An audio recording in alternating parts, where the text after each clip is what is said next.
ما شكل النظام الذي يريده حزب الله في لبنان في الوقت الحاضر حسب وضع البلد وتعدد الطوائف؟ هذا السؤال كل المحاضرات السابقة تجيب بمجموعها على هذا السؤال. بالنسبة لنا ألخص: في الوقت الحاضر ليس لدينا مشروع نظام في لبنان.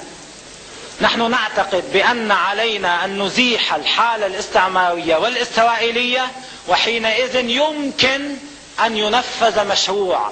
ومشروعنا الذي لا خيار لنا أن نتبنى غيره كوننا مؤمنين عقائديين هو مشروع الدولة الإسلامية وحكم الإسلام، وأن يكون لبنان ليس جمهورية إسلامية واحدة، وإنما جزء من الجمهورية الإسلامية الكبرى التي يحكمها صاحب الزمان ونائبه بالحق الولي الفقيه الإمام الخميني.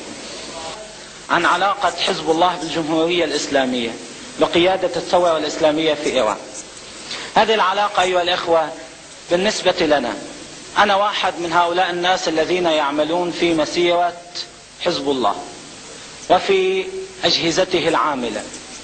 لا أبقى لحظة واحدة في أجهزته لو لم يكن لدي يقين وقطع في أن هذه الأجهزة تتصل عبر مراتب إلى الولي الفقيه القائد المبرئ للذمة الملزم قراره.